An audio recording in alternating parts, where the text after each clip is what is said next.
Alright, magandang gabi po sa inyong lahat mga kababayan, Batang Maynila Toits. Eto pong si Ivana Alawi ay nagsalita na. Nagsalita na siya tungkol dun sa kumakalat na chismis na siya raw at etong si Albi Benitez, mayor ng Bacolod, magjowa. So merong inilabas si Miss Ivana Alawi na statement dyan sa kanyang social media account. Pero bago yan mga kababayan, ito pag-usapan muna natin. Etong yan po nasa ating screen. Teka, ano ba mas magandang gamitin natin para kitang-kita nyo? Yan. Yan mga kababayan. Ayan po ang mga caricature. Caricature ng mga TVJ defenders. Grabe, ang galing ng gumawa nito. Ang gumawa nito mga kababayan ay si Gilson La Rosa. Mega love shoutout kay Gilson La Rosa. Napakagaling ng kanyang talento sa pagguhit.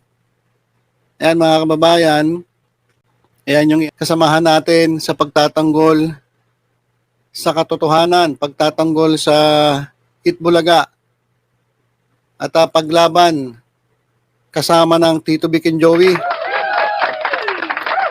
Ayan po ang TVJ Defenders mga kababayan. At tingnan nyo naman yung ginawa niyang parang pinaka-logo. Etong TVJ Defenders, hindi basta-basta yan magigiba. Kasi gawa sa bakal yan mga kababayan. Tingnan nyo, gawa sa bakal yan eh. So hindi basta-basta yan magigiba. Mainit, malamig, mananatiling matibay yan mga kababayan. Yan, solid. So, ang galing ni Gilson La Rosa, mga kababayan. Legit Damer Cards Forever. At itong Pet Malo dyan. Isa-isahin natin itong mga ginawa niyang mga caricature o drawing ng mga TVJ defenders. So, ito dito sa kaliwa, yan nakapula na bata, parang bonjing. Yan po si Models of Manila. Ayan ang Bulaga. Bakit kaya naisip ni Gilson La Rosa na ganyan Bulaga? Kasi sa totoo lang mga kababayan, alam niyo, tayo lagi tayong binubulaga nito eh. Kasi mayat maya ang upload eh. Talagang bibilib ka rito, napakasipag nito ni Models of Manila. At talaga namang aktibo. Sa t-shirt pa lang, Mayor. Yan yung paborito niyang t-shirt kulay pula na Mayor. Kaya naman ayan, pati yung kanyang sapatos, Converse, kulay pula rin. Ayan po, si Models of Manila. Meron pang wristband. Kasi mahilig din sa basketball eh.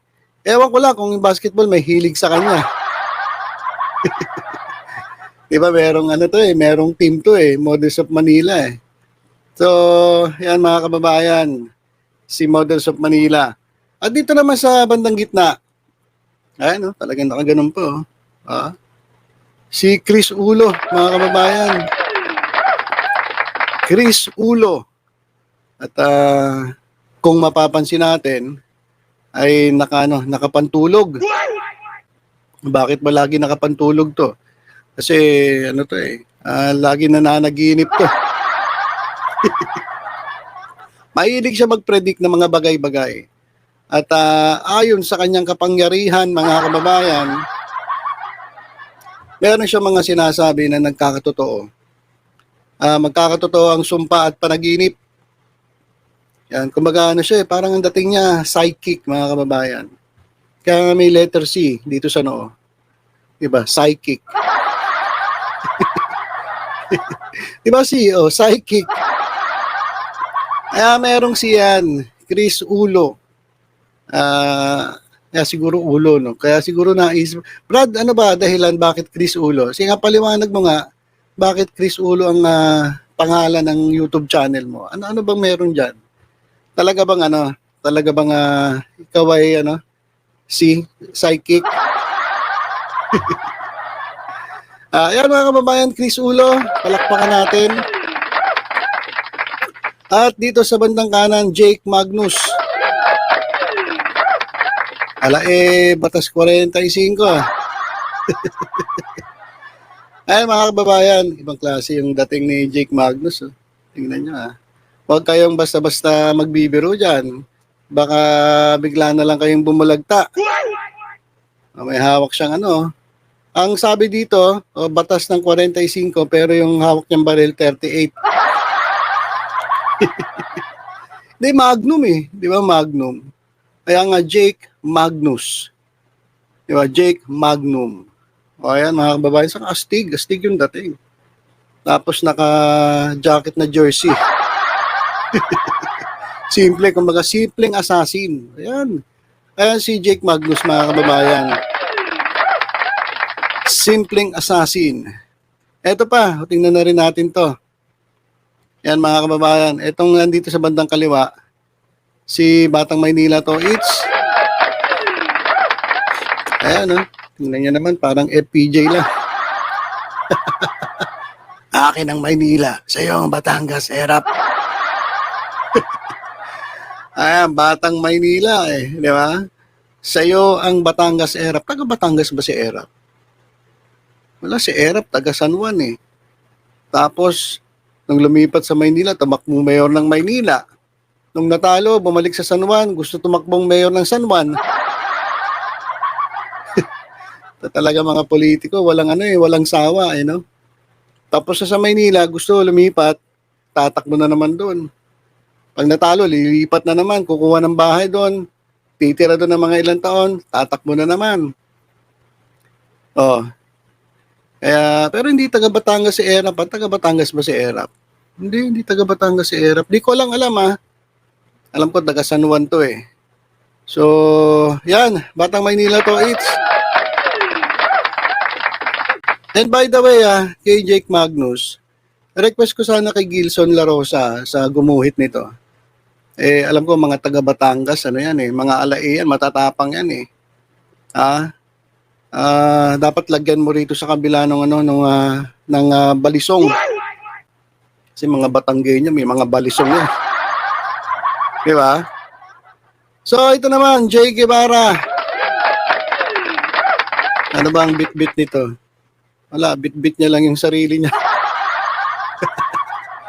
Hindi niya na kinakailangan ng weapon. Hindi niya na kinakailangan ng baril o kahit ano. Kasi yung katawan niya lang astig na.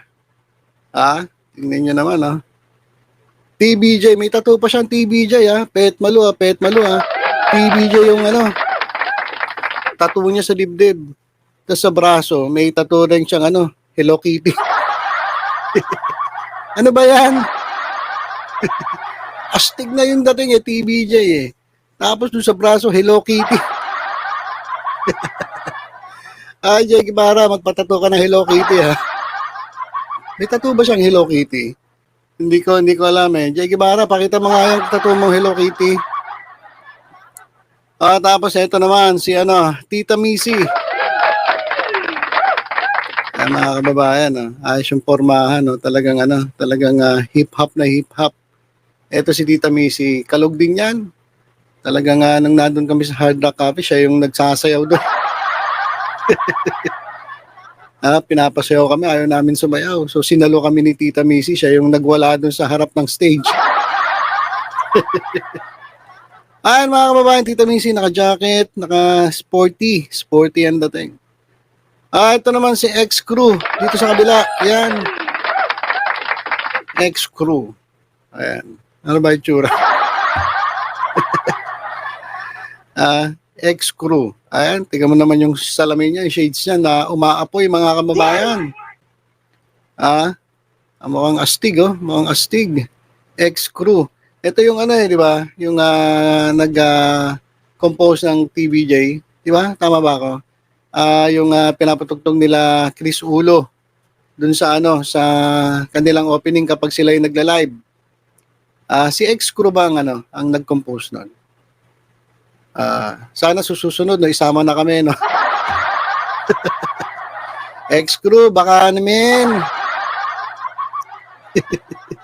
Ayan mga kababayan, ito pa.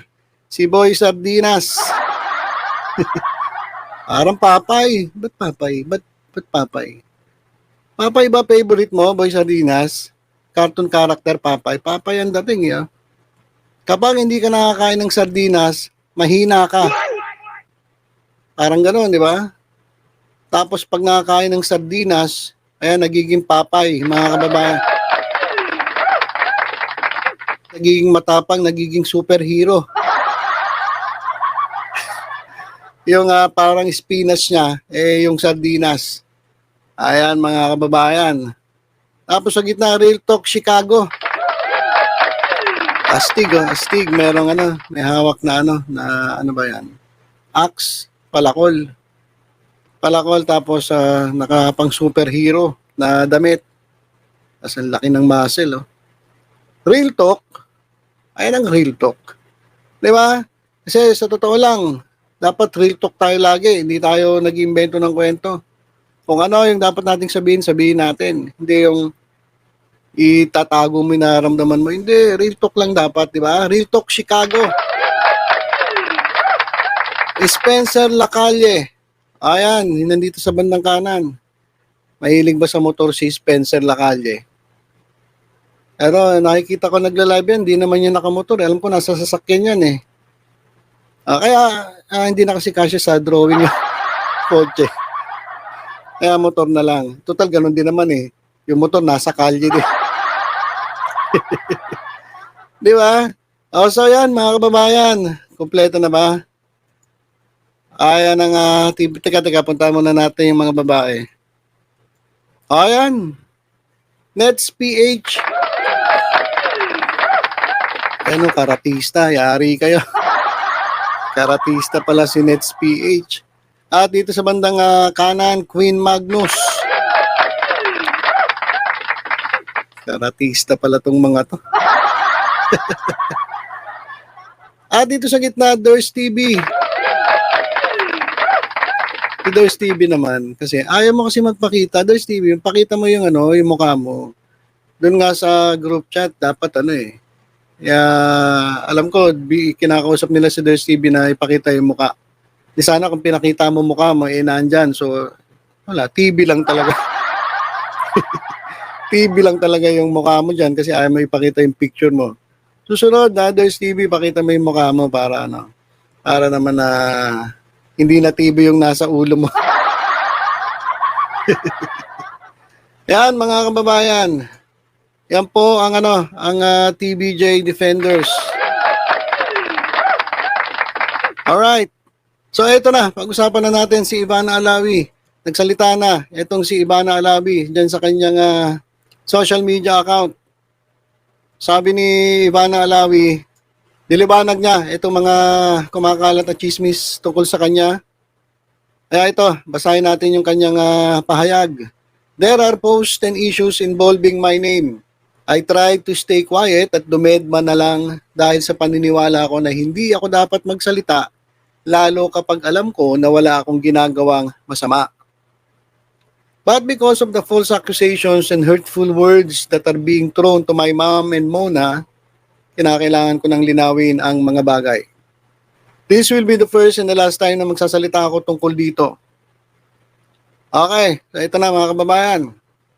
Hindi po ako ang nasasabing girlfriend ni Mayor Albi Benitez. Ayan, banat bye.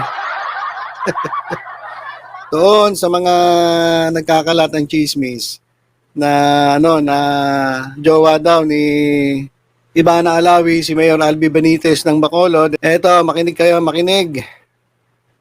Ayon kay Ivana Alawi, nagkita sila ni Mayor Albi Benitez nung siya ay may trabaho sa Bacolod.